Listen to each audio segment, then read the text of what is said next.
Occasion ఏదైనా location ఎక్కడైనా తెలుగువారి వేడుక అంటే ఆలివ్ మిఠాయి ఉండాల్సిందే. మిఠాయి అంటే ఆలివ్. ఎప్పుడూ ఏదో ఒక నిర్ణయంతో వార్తల్లో నిలుస్తూనే ఉంటారు అమెరికా అధ్యక్షుడు ట్రంప్. లేటెస్ట్గా ఆయన గోల్డెన్ వీసాలు ఇస్తాం ఎవరికైనా అంటూ మరొక కొత్త వార్తని తెర మీదకు తీసుకొచ్చేశారు. ఇంతకుముందు EB-5 అనే వీసాలు ఉండే 1990 నుంచి కూడా ఇప్పుడు కొత్తగా గోల్డెన్ వీసాలు అంటున్నారు. ఈ గోల్డెన్ వీసాలు ఇప్పటికే చాలా కంట్రీస్లో ఉన్నాయి. ఇప్పుడు యూఎస్కి కూడా ఇంట్రడ్యూస్ చేస్తామని చెప్పి ట్రంప్ చెప్తా ఉన్నారు. అసలు దీని గురించి ప్రస్తుతం మనతో పాటు లైవ్ కాల్లో అందుబాటులో ఉన్నటువంటి మార్కెట్ ఐటీ అనలిస్ట్ అయిన ప్రశాంత్ గారిని అడిగి తెలుసుకుందాం. నమస్తే అండి ప్రశాంత్ గారు. ఏంటండి కొత్తగా ఎప్పుడు ఏదో ఒకటి చేస్తూ ఉంటారు ట్రంప్ గారు, ఏదో ఒకటి అంటూనే ఉంటారు, ఏదో ఒక నిర్ణయంతో మొత్తం అందరినీ ఆయన దృష్టి వైపు ఆకర్షిస్తూ ఉంటారు. ఈసారి కొత్తగా గోల్డెన్ వీసా అని చెప్పి స్టార్ట్ చేశారు. $1 మిలియన్ కనుక పే చేస్తే గోల్డెన్ వీసా ఇచ్చేస్తామంటే మన కరెన్సీలో అప్రాక్సిమేట్లీ 8 crores అనుకుంటా. ఏంటండి అసలు గోల్డెన్ వీసా ఏంటి? ఇంతకుముందున్న EB-5కి దీనికి డిఫరెన్స్ ఏంటి? అది వదిలేసి ఇప్పుడు మళ్ళీ కొత్తగా ఎందుకు ఈ వీసా గురించి మాట్లాడుతున్నారు? ఇప్పటికే చాలా కంట్రీస్లో ఆ వీసాలు ఉన్నట్టున్నాయి గోల్డెన్ వీసాలు. ట్రంప్ ఏది చేసినా డెఫినెట్ గా అమెరికాకు డబ్బు తీసుకొచ్చే మార్గంలోనే ఉన్నారు. అయితే నాకు ఒక చిన్న డౌట్ అండి ప్రశాంత్ గారు, ఇది ఓన్లీ సంపన్నులకు మాత్రమేనా లేకపోతే? దాని రేట్ చెప్తాను, అది మీరు డిసైడ్ చేయండి అనేది. సో అయితే ఇతర దేశాలు అమెరికా మీద ఆధారపడి వాళ్ళు డబ్బు సంపాదించుకుంటున్నారు, మంచి హోదా తీసుకుని వెళ్ళిపోతున్నారు. మా దేశానికి ఏం రావట్లేదు ఫీలింగ్ తో ట్రంప్ మాగా అంటూ వచ్చారు. అంటే మేక్ అమెరికా గ్రేట్ అగైన్ అని ఒక నినాదంతో వచ్చాడు. ఏం గ్రేట్ చేశాడు? ఒక అనిశ్చితి వాతావరణం పెట్టాడు, ప్రపంచాన్ని భయపడిస్తున్నాడు తప్ప పెద్దగా చేసింది ఏం లేదు అని చాలా సందర్భంలో ఇటువంటి ఒక నిర్ణయం తీసుకున్నారు. ఇది 2 కోణాల్లో మనం చూడొచ్చు. ఫస్ట్ అసలు మీరు అన్నట్టు EB-5 వీసా అనేది ఇది కొత్త వీసా ఏం కాదు, 1990s నుంచి ఉంది. అంటే మనకు సాధారణంగా అమెరికా వెళ్ళి మనం ఉద్యోగం చేయాలన్నా, వ్యాపారం చేయాలన్నా, బిజినెస్ చేయాలన్నా 2-3 రకాల వీసాస్ ఉన్నాయి. ఒకటి స్టూడెంట్ వీసా, తర్వాత H1 వీసా, తర్వాత B1. L1 అంటూ కేటగిరీస్ ఉన్నాయి కానీ బట్ ప్రైమరీగా జనాలకు అర్థమయ్యే విధానంలో 3 వీసాలు ఉన్నాయి. దానికంటూ చాలా ఆంక్షలు ఉన్నాయి, కొన్ని స్లాట్స్ ఉంటాయి, కొద్ది మందికే దాంట్లో పోటీ పడాలి, స్కిల్డ్, అదృష్టము రకరకాలుగా ఉన్నాయి, రిజెక్ట్ అవుతాయి ఇంటర్వ్యూస్, ఆ అపసోపాలని మీకు తెలుసు. దాంట్లో వీసా రావడం అంటే ఒక గొప్ప ఘనకారం. ఇవన్నీ లేకుండా EB-5 అనే వీసా ఒక స్ట్రైట్ వీసా ఇంతకుముందు ఉంది, బట్ దాంట్లో కొన్ని కండిషన్స్ అప్లై ఉంటాయి. ఏంటి అంటే మీరు ఒక స్ట్రైట్ అవే $1 లక్ష ఫీజు కట్టాలి, అంటే దాదాపుగా 80 లక్షల రూపాయలు అనుకోండి. ప్లస్ అక్కడ అమెరికాలో ఏదైనా వ్యాపారం స్టార్ట్ చేసి 10 మంది ఎంప్లాయీస్ కి ఖచ్చితంగా మీరు ఉద్యోగం ఇవ్వాలి.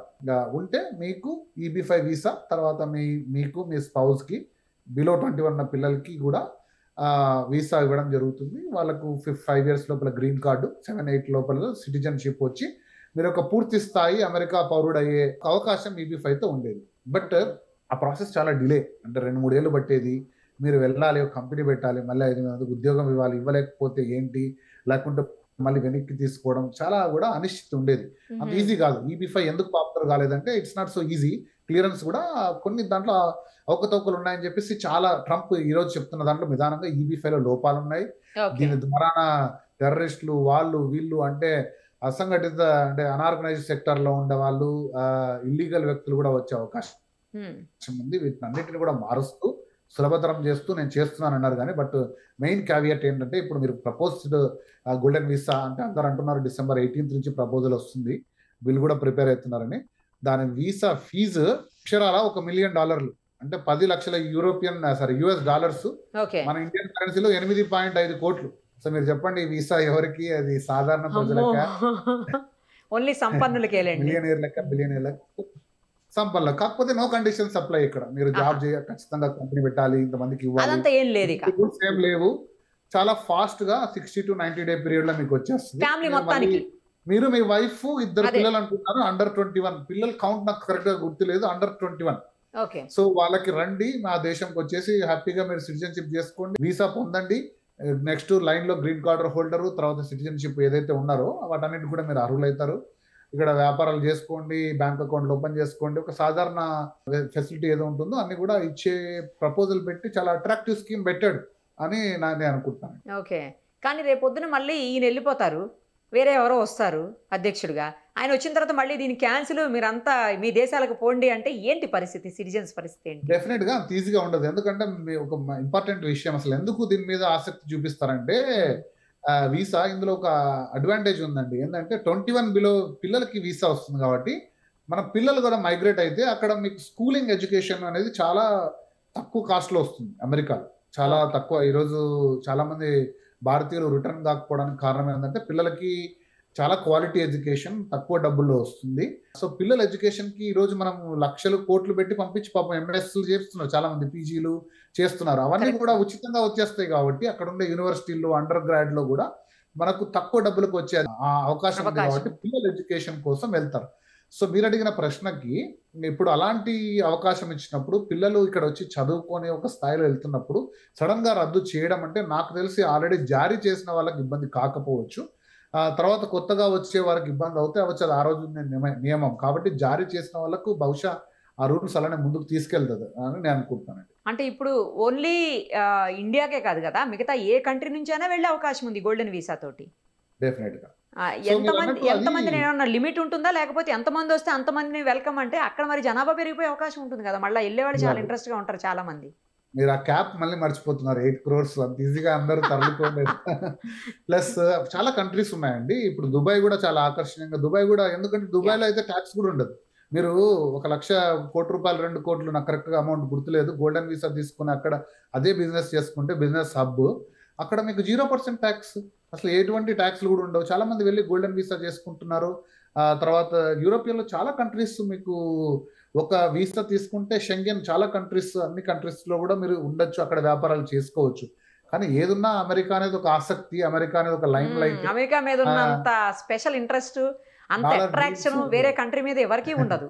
ఒక 20-30 సంవత్సరాలుగా ఉన్న డాలర్ డ్రీమ్స్. అంటే నేను వృత్తిపరంగా చాలా దేశాలు తిరిగాను, 20-25 కంట్రీస్ వరకు.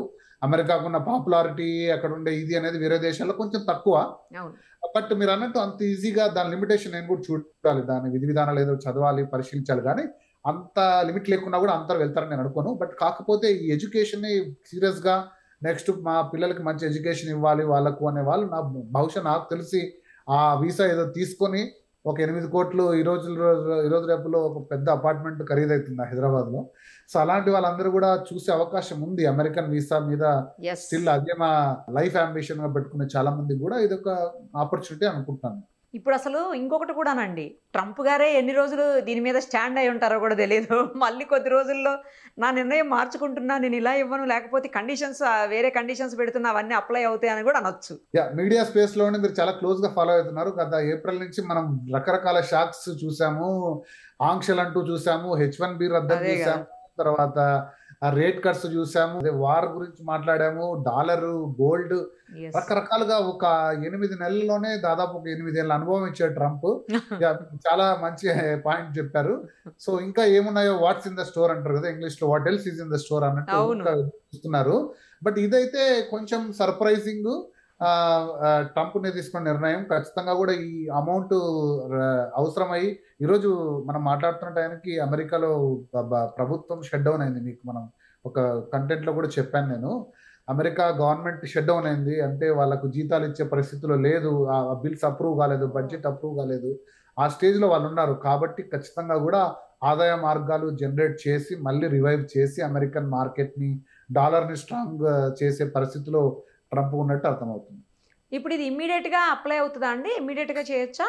చదివిన ప్రకారంగా అయితే ECIC అనే ఒకటి, అది సిటిజన్ సర్వీసెస్, ఇమిగ్రేషన్ సర్వీసెస్ అని ఒక డిపార్ట్మెంట్ వాళ్ళు జనరల్ గా ఏదైనా వీసా అప్లై చేయాలంటే I-140 అంటారు. ఆ ప్రక్రియ, ప్రాసెస్, విధి విధానాలని కూడా సబ్మిట్ చేశారు. December 18th నుంచి ఇది రాబోతుంది అని ఒక చిన్న ఊహాగానము, స్పెక్యులేటెడ్ కాదు, కన్ఫర్మ్ న్యూస్లు అయితే ఉన్నాయి.